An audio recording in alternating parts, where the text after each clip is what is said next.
What's up, everybody? Welcome back to another episode of Thank You for Coming right here on 2MB Studios. I'm your host, Mike Carr, and I am excited to be here again for another week. We are 2 weeks into 2021, and it's already been the strangest year that I've ever seen. But we are here. We're moving forward. We've got Loafs here putting up pictures, I think, of are those little pictures of Rachel? I think those are little pictures of Rachel Andelman right there. I think that's fantastic. So hello out there watching the show. We're excited to have you here. If you're joining us for the first time, this is how the show works. Two improvisers are in the green room. They're in the virtual green room right now, waiting for their time to be brought out onto the virtual stage where they will do a scene together. The thing is, they've never met. They've never met in real life. They've never met in improv life, which is weirdly not real and fake. But they have never met and they've never played together. And they're going to do that for the very first time right here for your viewing pleasure. So what we're going to need from you in the chat is start thinking about some suggestions of locations where you'd like to see a scene take place. We've been in Ferris wheels. We've been in cars. We've been in a freezer. We've been at bowling alleys, wherever you want us to be. Start putting those in the chat. We're going to bring out your improvisers in just a second. But before we do, I would be remiss if I didn't say thank you to all of the amazing team at 2MB Studios, Matt, Rachel, and Ben, who have done some incredible work with this channel. And we want to keep that channel growing. So share this info, share the show. If you're watching it right now, start a watch party. Tell someone who you think might like watching this kind of content to tune into the channel. There's lots of improv, there's game shows, there's talk shows, there's quarantine action wrestling, all the amazing things that happen on 2MB Studios. Get people involved. Let's make this channel grow. So without further ado, it's time to bring out the improvisers for tonight. First, all the way from Boston, Massachusetts, very talented, funny improviser. His name is Jared Littlejohn. Hey, Jared, it's so good to see you. Good to see you, Mike. One thing I wanted to say this to you earlier. I've watched your bedroom grow because we were doing online shows for so long, and like you had just moved into that house. I guess, hey, looking good. Bedroom looks great. Really, thank you. Good organization. You have great style, great taste. That's so kind. I've recently. I mean, I know we're on a schedule, but I recently. No, go ahead. I got a Nick Cage throw pillow. Okay, that's amazing. Yeah, and it's like it like disappears. Oh, it's one of those. It's one of these, but no matter what. Nice. Is that a different Nick Cage set? Is it the same face, just a different like? Oh, I think the other one is just like maybe covert Nick Cage. Like maybe he's going to like go steal, the Declaration of Independence. So like you don't want to see him, but we got him right here. We've got him right here. I've never been happier about a throw pillow in my life than I am right now. Too kind. You flatter me. Oh, I know. Well, I'm going to bring out your scene partner right now. Brett Waldon is, usually I say their name last, but I said it first. Brett is here in Orlando, Florida. Incredibly talented improviser, has gone all over the world. He improvised in LA. He's from the middle of America, I think Nebraska, literally. Wow. Brett Waldon, everyone. I totally screwed up your intro. That's all right. That's all right. I don't have a cool throw pillow, so I don't deserve a good introduction. No, but we talked before how I liked the color of your wall. Why are you making a weird face? What's the matter? That's true. I was waiting for your explanation of why I deserved one, and you couldn't come up with one, so I was getting sadder and sadder. Oh, I see. You're nice. All right. Well, it is a nice bedroom, though. I do have to admit that. It's a very nice bedroom. Thank you. I'm working on it. I appreciate it, Brett. And very nice to officially meet you. Jared, nice to meet you as well. Yep. Brett, we were talking earlier about how much I like the wall color in your room, in the room you're in. Yeah. Thank my wife. She picks out everything and we make it happen. So it's a nice sky blue. It looks cozy. It looks safe. I feel warm, and I love it. Just love it. It's good. It's good improv colors, I think. Nice. Yeah, a nice neutral color. Yeah. That's nice. Cool. So you guys are going to improvise together, but before we do that, we're trying something new on the show. So I'm going to ask. I have just a couple basic get to know you questions, so we can just get to know each other a little bit because you guys have been playing before. Loop the Wonder. Yeah, she agrees. It is a very nice blue. That is very true. Thank you. All right, but each of you are going to ask each other a get to know you question. So first, Brett, I'm going to ask you a couple questions. Okay. Brett, first of all, what was the first album you bought with your own money?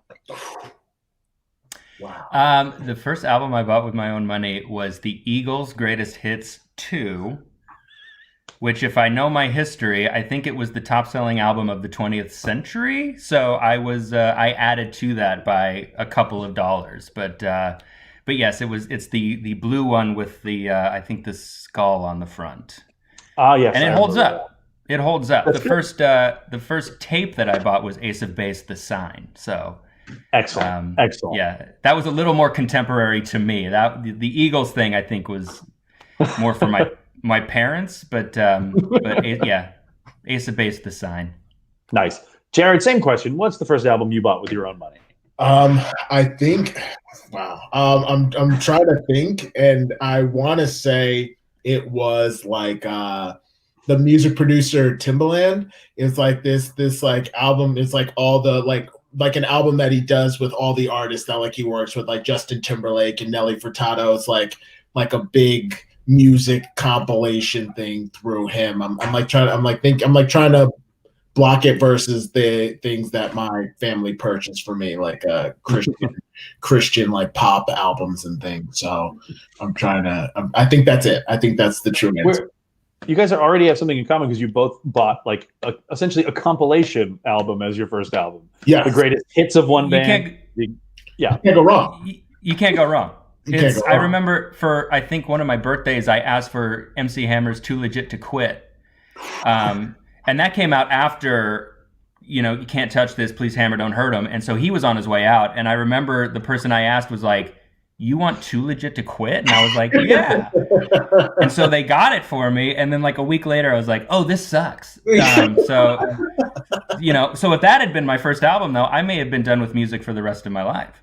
That's incredible, Brett. That kind of happened. My dad went and purchased 50 Cent's album. He purchased Get Rich or Die Trying, and I was like, very interesting choice. Like, are you sure? And he was like, yeah, man. Like, I love In the Club, and I was like, okay. All and right. Then he came home the next day, and I was like, where's the album? And he was like, I took it back, and I was like, I took it back. And he was like, there was a lot of profanity, and you were right. And I was like, yep. Okay, listen, it's okay. Yep. I know.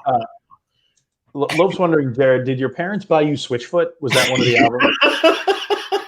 No, it was like it was the type of band where if I probably said the name, and it wasn't my parents, it was like my godparents. It's the type of name where if I probably tossed it out, there's a 1 in a billion chance that somebody in the chat might be like, I know that group, but like I don't even think I personally know it. I think I'd have to do some additional research to figure that out.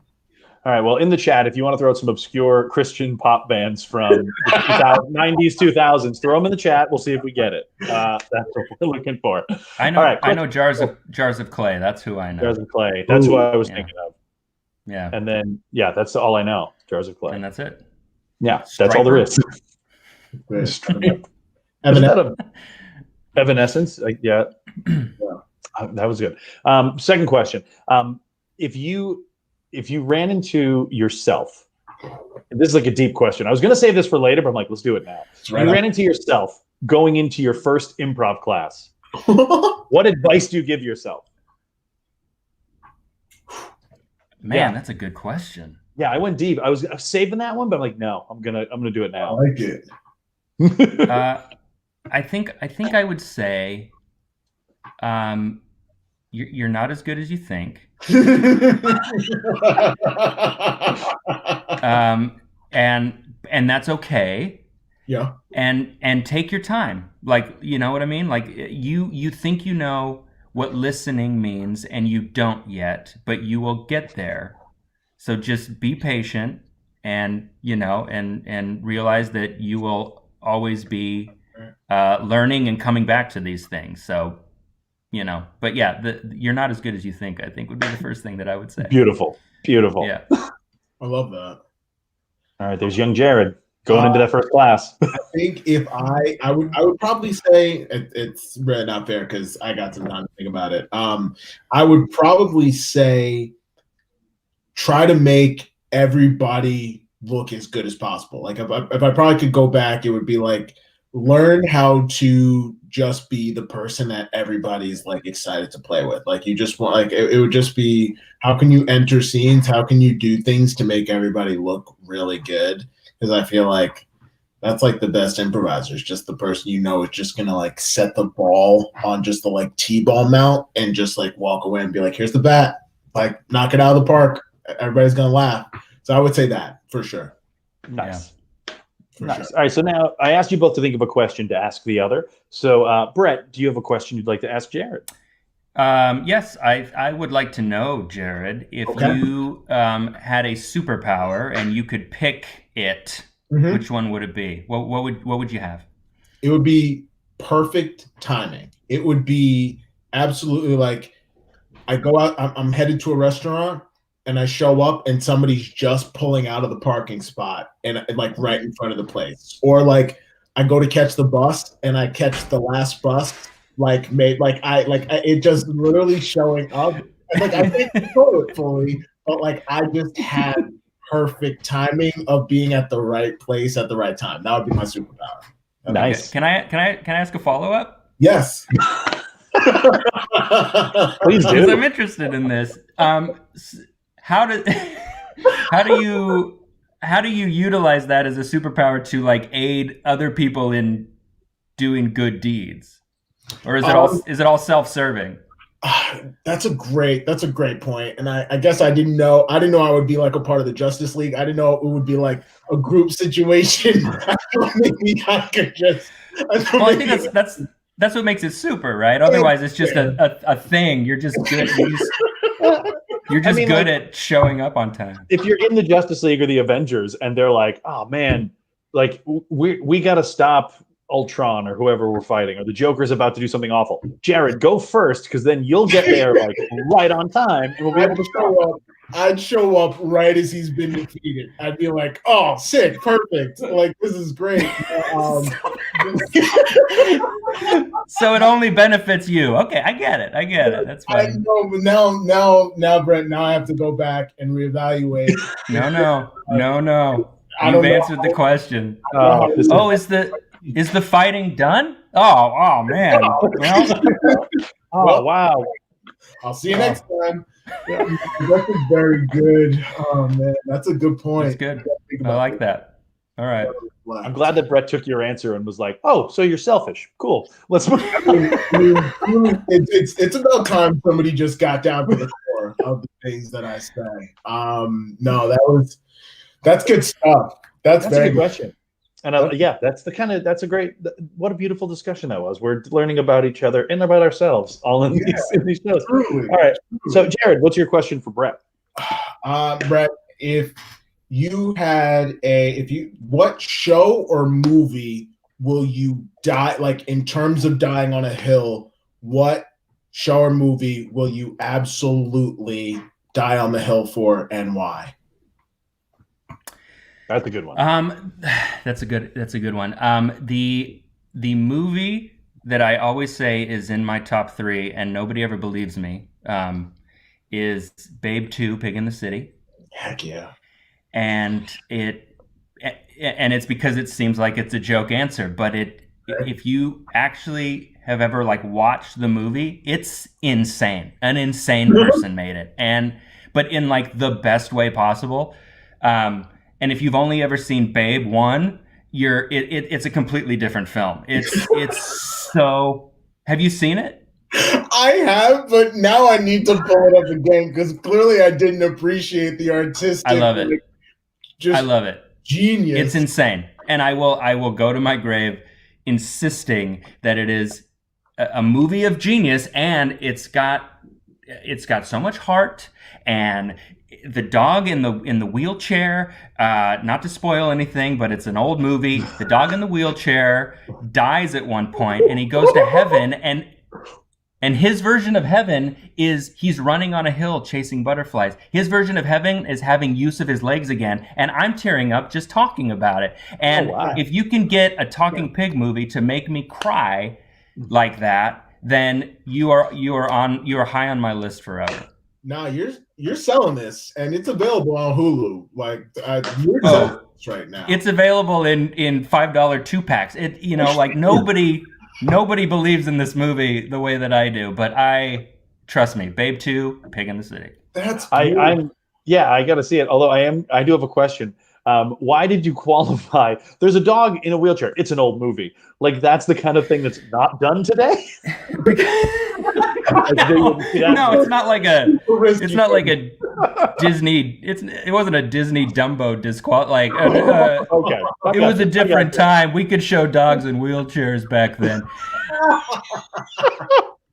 I mean to say it kind of comes at the end. You meet this dog, and it's not right away that he passes. So I'm not, okay. If you watch the movie again and you've never seen it, you're going to go, oh, there's the dog that dies. And it won't be for a while. That's why I'm saying that. But I don't feel bad spoiling that because you should have seen it by now. Right. I know. It's been way too long. Came out in 1998. So I guess if you haven't seen it, sorry at this point. Yeah. Cue up Babe Pig in the City, put on your Ace of Base the Sign cassette tape, and chill out 1998 style, baby. All right. I'm so excited. You know what? That's exactly how it should be. That's how life should be. Right? Yeah. That's incredible. All right. Well, you two have gotten to know each other a little bit more. So now we're going to improvise. You two are going to do a scene. It's going to be in one location that we have from the audience. The first line of the scene has to be "Thank you for coming," but beyond that, the scene is yours. And you two are going to go to a furniture store. You'll do a scene in a furniture store. All right, I'm going to pop Brett and Jared off the screen. We take you to a furniture store. Thank you for coming.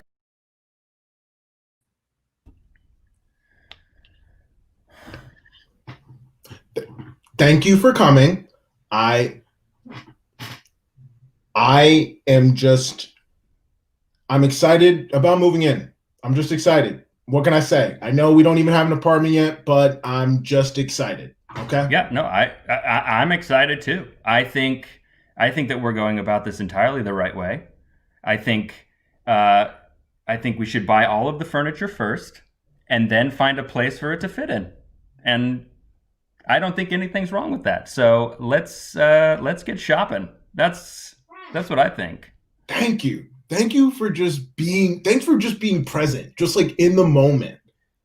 Man, I just when you answered that ad in the way that you did, before I had even published it, I said, here's a guy who is on my wavelength. You know what I mean? It's like he does things in his own way. He does things a little backwards. Somehow he knew I was looking for a roommate and an apartment. For sure.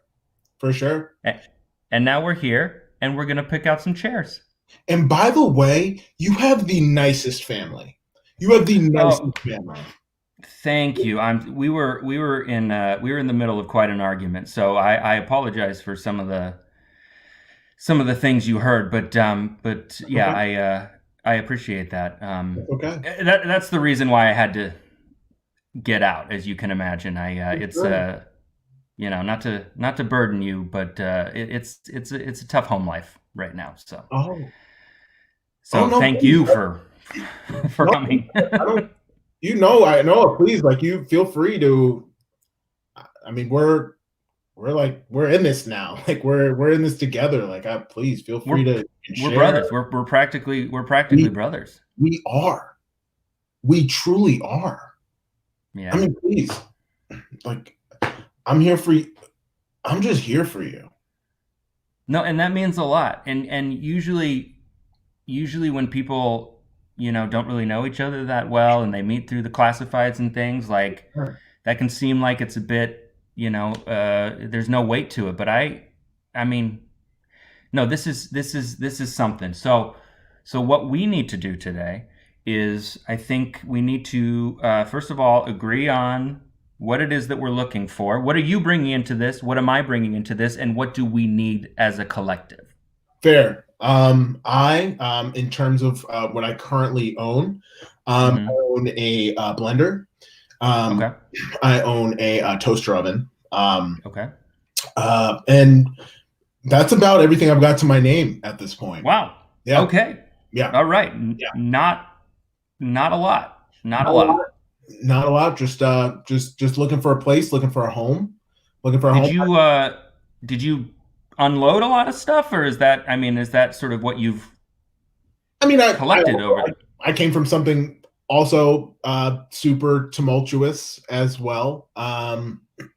So for me, it's just like, I was like, let's just jump on it. Let's just go. Let's just take whatever you can grab, toaster in the blender, and you just got out. All I can have. That's all I can grab. Forget that the apartment's on fire. Just get out. Go. Oh. Go. Just go. Okay. For sure. So your apartment was no. We're not moving on from that. So you left a tumultuous situation. I thought it was like a divorce or something. You're saying that your apartment was on fire. Yes. My landlord and I got into a dispute. Okay. Go on. It's small. It's super small. It's super small. Did you set the fire? Let's just cut to it. Did you set the fire? I mean, if one has to set a fire, you have to set a fire. Sometimes, and we're super close, right? Yes. Perfect. Sometimes you reach disagreements. You're like, hey, rent is due the last day of the month. Hey, rent is due when I'm able to make rent due. And you just ultimately end up in situations and back and forth. And one person says, you're going to be removed from the premise. And the other person says, what if there is no premise? And you just end up in situations. And it's not really, there's no wrong or right. You just ultimately have to take what you have and go. Of course. I just look, and we're best friends. Like I said, we're brothers. I feel like I can say anything to you, and you know that it's coming from a place of caring and understanding. Right? Okay. All right. This is trust. This is a tube of trust. Say what you need to. Okay. For sure. I just feel in explaining, if I can be very honest with you, I feel like in explaining the situation right now, you were being deliberately vague about who said what when it was very clear of who said which part. And if I had to say it, I felt like you were maybe the aggressor in that situation, and that kind of makes me worry a little bit. Oh, well, why do you think I'm the aggressor? Well, I mean, of the two, I assume that the landlord is the one asking for the rent. And so by process of elimination, I assume you're the one who didn't want to pay the rent, and because of that, possibly burn down your apartment, if I'm reading things correctly. I thought we were closer than this. No, bro, dude, I'm not trying to say that like you did anything wrong. I'm just trying to get the story, and I feel like you being vague like that is actually, you don't trust me. You know what I mean? Like I just need to know these things. That's super fair. Because I don't believe in paying rent either. You know what I mean? Like you get it. I've been known to burn down something that I slightly disagree with, even though I signed on to it. Yes. You get it. Right? Of course I get it. I get it. One time. All right. I've never told anybody this. Us. Are you us? Yep. All right. What else? One time, I went to a McDonald's. You know what that is? 1000%. I've been. All right. 10:32. You know when breakfast ends? I sure do. 10:30, right? 10:30 on the nose. I ordered breakfast. Long story short, they wouldn't give it to me. Burned it down. Burned it down with all the people inside. Oh, so it sounds like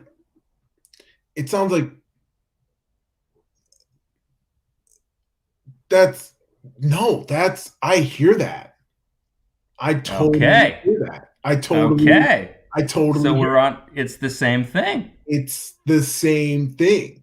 It was me, an apartment full of people. You, it was a McDonald's full of people.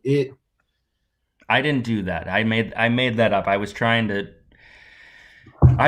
connect with you on something, and I'm not that guy. I'm sorry. I shouldn't start out our relationship like this, but I made that up. I knew it was a 10:30 cutoff, and I adhere to that. I'm as straight laced as they come. All right. Maybe I should tell them to put the couch back. What? No. You don't have to do this. Is just us getting to know each other. You don't have to do that. No. Keep the couch. Keep the couch. Look. The point is, you have a blender and a toaster. Okay, that's great. That's where we start. And I just want to build. I just want to build. You with you, my things. I just want to build. I want us to build together, and I want, if things aren't going well, I want to be able to just abandon and set things just ablaze. I want to just be Okay, I don't like the fire thing. I feel like you keep coming back to this. Is this an issue that we're gonna have to come back to at some point, or it might be? Are you there for that? You know what? Because you were honest about it? Yeah. How can I say no to that? Come on. Let's not even worry about the arson thing, huh? We'll cross that bridge when you burn it down. Oh, my goodness. You know what? Get the couch and the table, okay? Oh, hey, make it 2 couches, huh? make it 3 couches. Okay, let's not go crazy. I love this. I'm gonna love this. I'm excited. I'm just excited, and I'm really thank you. Thanks for just ignoring my past. Thank you for ignoring these things. Thank you for ignoring those things and just accepting me for me.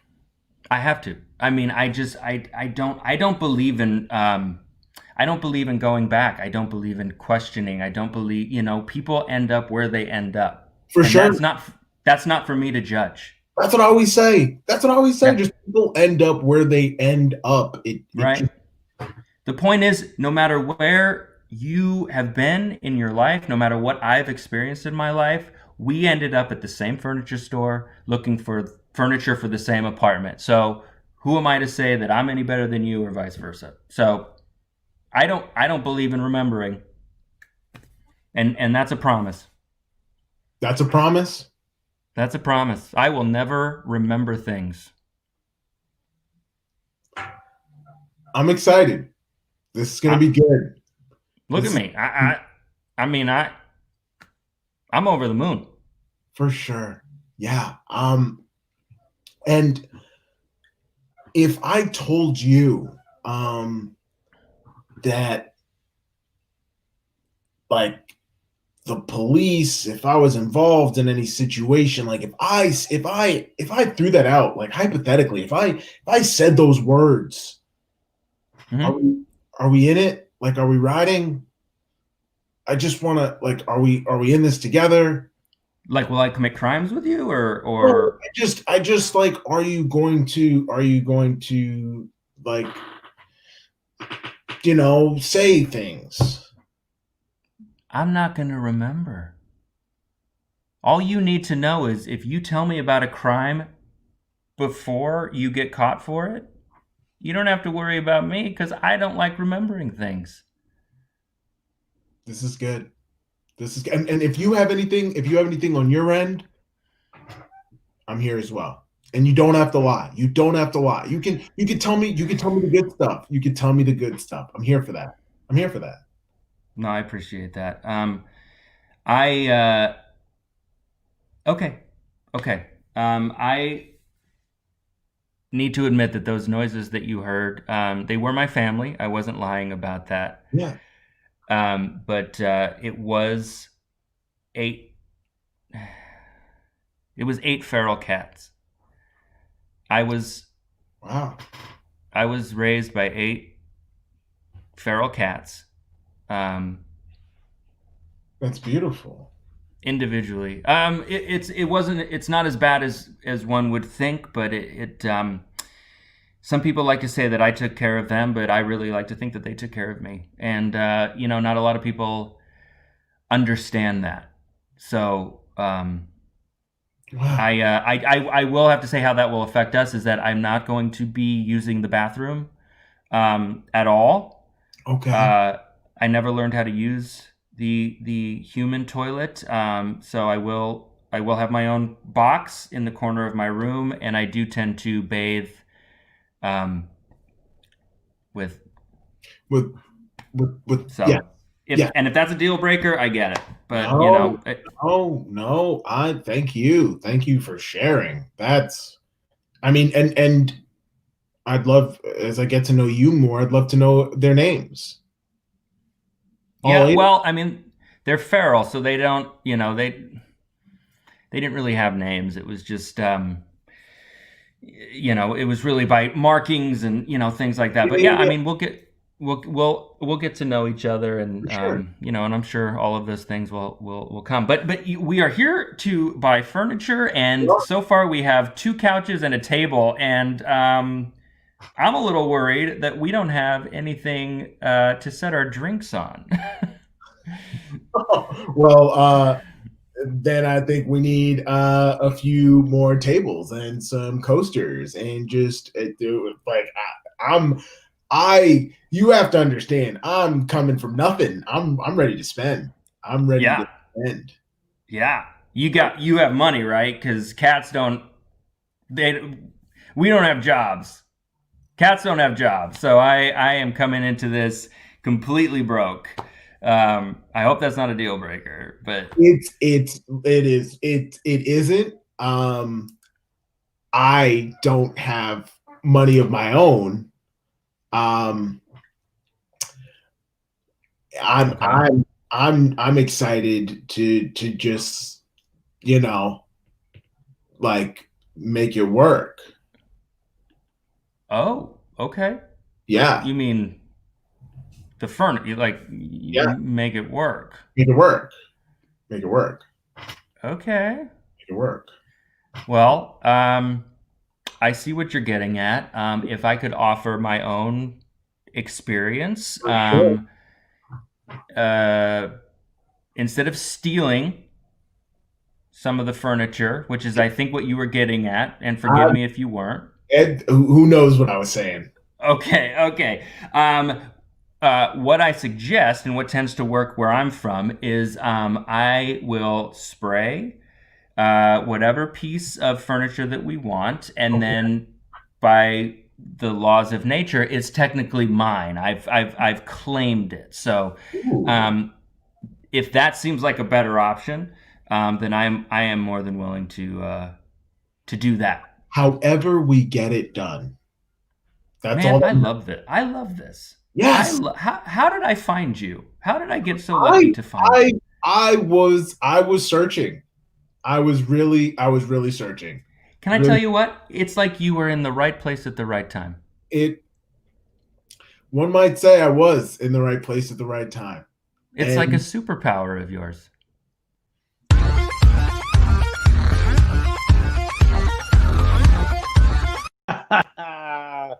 And it comes back to the superpower. The thing that he said before. Call back. Oh man. Abe too. Oof. Well, it all How come nobody came to help us? I don't understand why. Nobody came to help us. We could have had what we wanted to from that store. I imagine it's a furniture store like a CarMax. Like they're literally going to be like, oh, we don't make commission, so if you need me, I'm over here. Like, yeah, exactly. Just help yourself. Just say, yeah, you do what you got. Yeah, all of these couches have been pre-owned. So if you like one, let me know.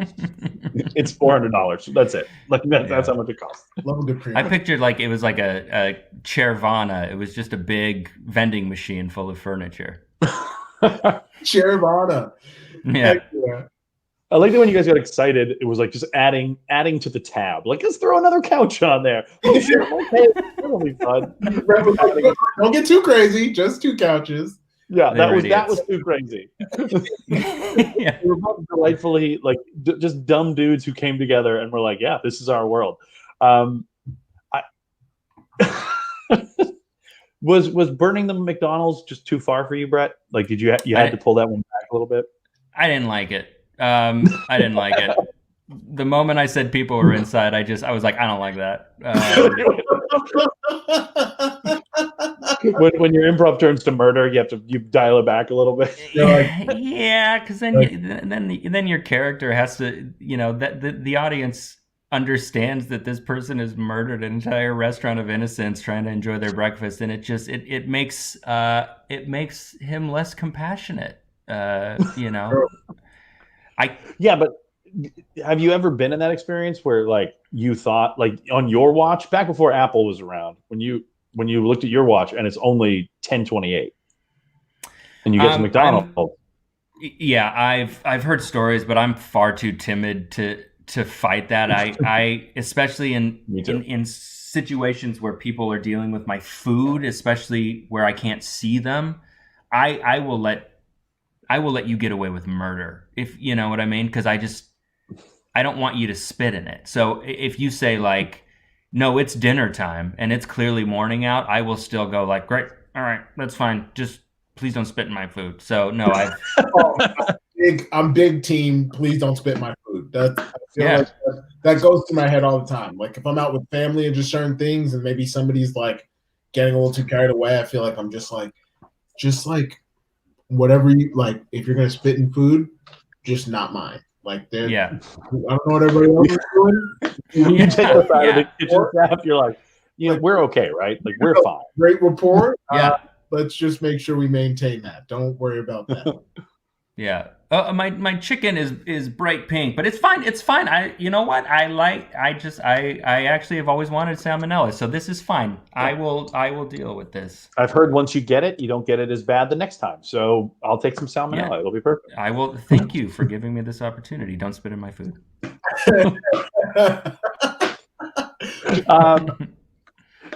So just want to ask you guys a question in terms of like surprising yourselves in scenes. Because I've played with both of you a fair amount. Like Jared, not as much as I would have liked to. We didn't get to play as much together. But do you find that you break a lot on stage? Do you find that like you just like get tickled with either something you said or something your scene partner says? And how do you deal with that? Because I know like Brett, I've seen you particularly. Brett does a 2-person show with this guy Adam Sharf called Sharf and Waldon, where Adam will break and Brett won't necessarily break. But you'll break at a point where you're like, no, you said this and now you have to deal with your shit. Like you almost break like a parent who's dealing with a bad kid. Like no. Yeah. Have you ever had a time where you've just like completely like lost it on stage, like just broken down? Something was so funny to you, it crushed you. Because we try not to break, but sometimes we can't help it. I smile like a goofball in all of my scenes if something makes me laugh.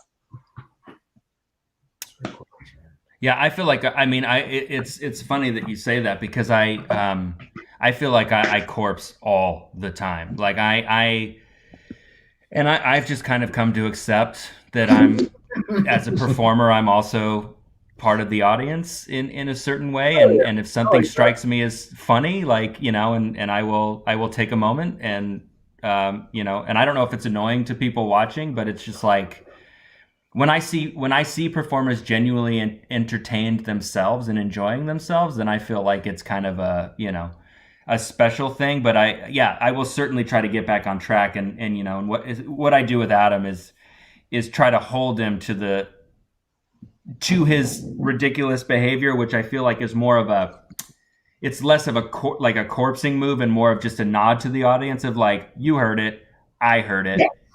I love that. Now you have to live in it, but I laugh all the time because it's funny. It should be. Hell yeah. Yeah. But it should never be used as fake punctuation. You know what I mean? It should never be used as an opportunity to laugh because the audience isn't. And that, you see that sometimes too, where it's like it's almost a coping mechanism or something where people get desperate and they're like, ah, and it's just like, no. Like have it be genuine. Have it be authentic. He's got to be genuine. Yeah. Nice. I'd like to play with you guys and do a scene because you're both hilariously funny dudes. Do it. We got another suggestion that we're gonna do a scene in the parking lot at the base of a mountain. That's where we're gonna be. We don't have to say thank you for coming. We're just gonna do a scene there. Cool. So we'll all disappear, and when we come back, we're gonna be in a parking lot at the base of.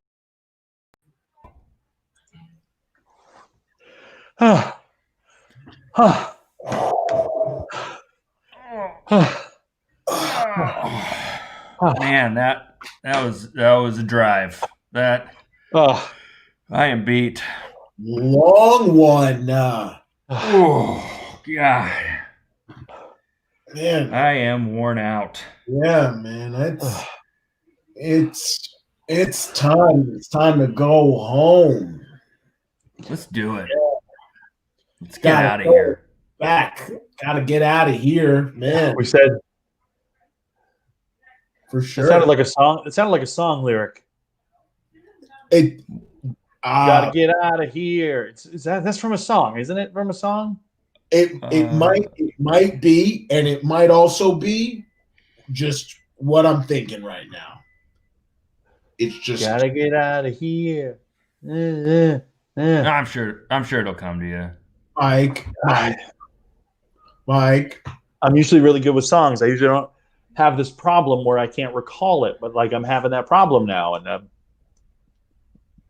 listen, Mike, while you're thinking about it, can I ask you? Can I talk to you guys for a second? For sure.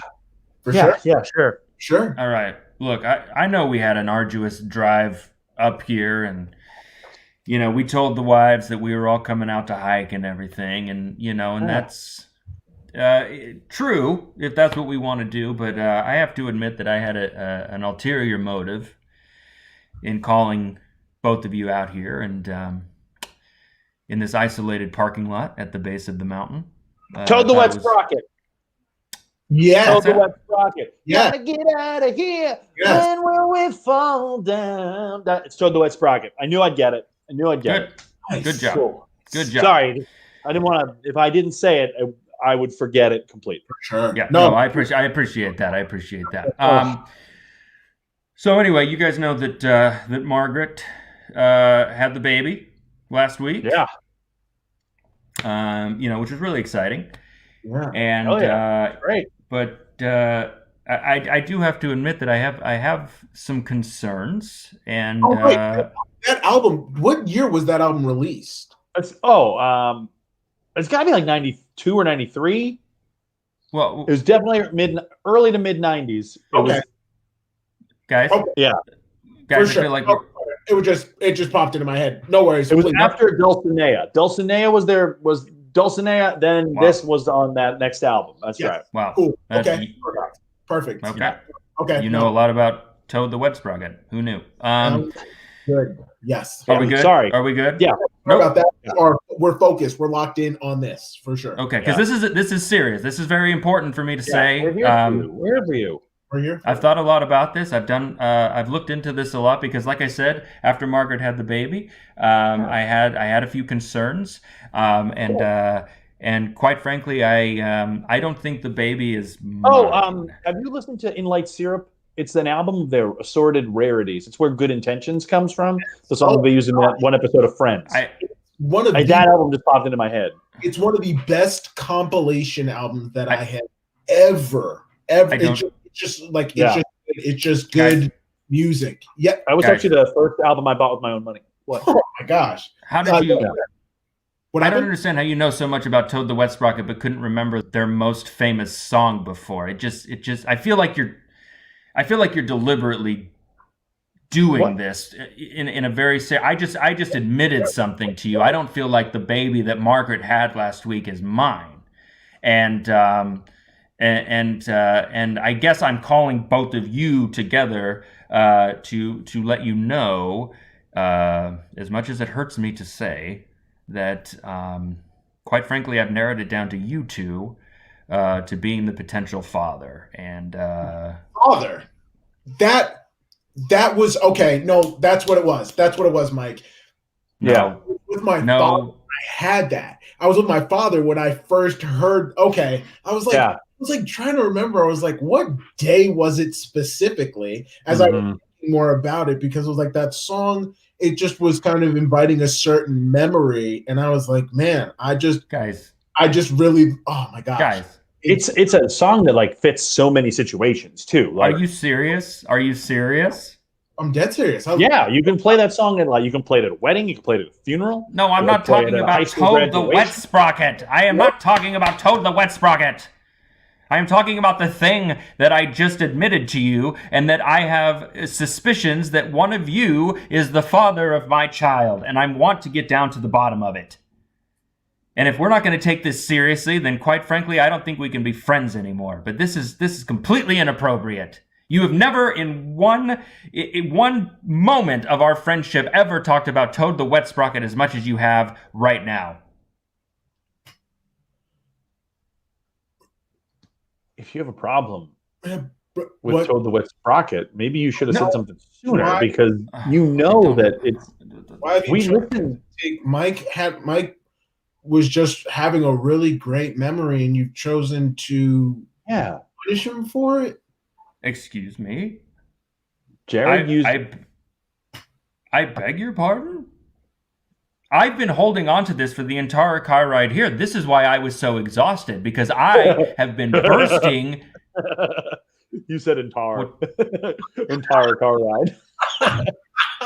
That's how I'm from somewhere in the Midwest. That's how we pronounce it. I'm not entirely sure where from, but that's the local accent. And once again, I feel like you're deflecting, and it's bringing, quite frankly, my suspicion to you, Mike. Do you have anything? Yeah, I'm the father of your wife's baby. Yeah, but we knew that. Yeah. Oh, you didn't know? Well, no, I brought you out to this parking lot at the base of a mountain to try to figure it out. Is that Jared, accurate? Jared, he doesn't remember our drive 7 months ago. Brent, do you not remember our drive 7 months ago? What? 7 months ago, we came to this very mountain. Mm-hmm. Yeah, I remember. And I said, I want to tell you a secret. I would tell it quicker if I had $1 million. And I kind of got on a tangent, and I was telling you about Babe 2, and we completely got sidetracked, and Mike never got a chance to tell you that he was the father of your... Yeah, I tried to tell you that it was on when you and your wife lost the keys, so I broke into the old apartment. Oh, no, that wasn't that conversation. I remember talking about the Bare Naked Ladies for the entire trip, and how Gordon is not as good an album as Rock Spectac, their live compilation album. And I recommended to you to get the compilation first, because how else would you know? I tried to tell you several times that I'm the father of your upcoming baby. But Jared, is this? Brett, I do agree that it wasn't just in terms of albums, it wasn't what it could have been, but it definitely, I mean, I'm on the same page. I don't want to get sidetracked again. I can't believe that this has been common knowledge. You let me go for 7 months thinking that it was my baby. We had a baby shower. You came to it. I thought I said it so many times that day. Yeah. Like, Jared had to tell me to stop telling you. He was like, hey, take it. I was like, he's got it. I was like, he gets it. He knows, like, that's not his kid. Like, chill out. I must have been caught up. I mean, I must have been caught up in my Bare Naked Ladies talk, because you know me, when it comes to Canadian alt rockers from the late 90s, early 2000s, I can go off on tangents. And if that's the case, and you did try to tell me that you slept with my wife behind my back and impregnated her and let me support her while she carried your child, then I apologize to you. Wow. I forgive you. What? Thank you. I feel like a real I feel like a real jerk. Don't. Bringing. Don't. It's okay. No, I'm beating myself up here. I apologize to you. I'm gonna. You know what I'm gonna do? What are you gonna do? I'm gonna walk over this mountain, down to the coast. Go to the beach. And walk on the ocean. Toad the wet sprocket. Toad the wet sprocket. He's back, baby. Oh! By the way, the baby's actually yours. I never slept with your wife. Bye. That was.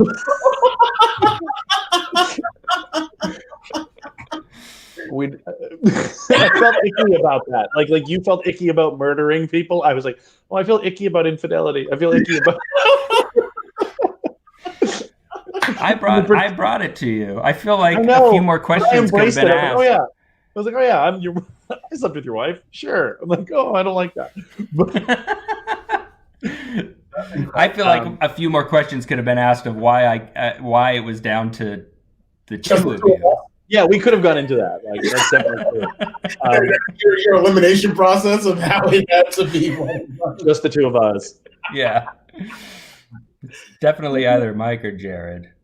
I loved that everything I said about Toad the Wet Sprocket was true, and then I know everything you said about Bare Naked Ladies was true. I know. As soon as you said $1 million, I was like, okay, all right. Yeah. Guys, it's always fun. I loved playing with both of you, and I loved watching you guys play. There's just so much joy and playfulness with both of you. So thank you guys for coming on the show. Thank you for having me. This is great.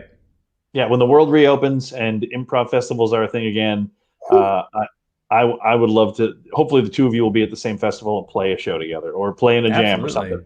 Because it would be such a treat. This was a lot of fun. Thank you, Mike, and thank you, Jared. Yeah, seriously. Yeah. Everyone out there, Oh, sorry, Jared, I cut you off. My bad. Oh, just saying, no, it's very nice to meet you. No, thanks for inviting me to play. Of course. So thank you guys both for being here. Thank you everybody for watching out there in 2MB Studios. Keep checking in. Check in with our show. Check in with every other show going on the channel. If you haven't already subscribed on Twitch, do so. If you're a Amazon Prime member, you can get it for I think $4.99 a month, which is pretty great. So definitely check that out. Next week we'll be here with 2 brand new improvisers. Everyone, I just want to say one more time, thank you for coming. I have to scroll to find the outro video. There it is. Bye.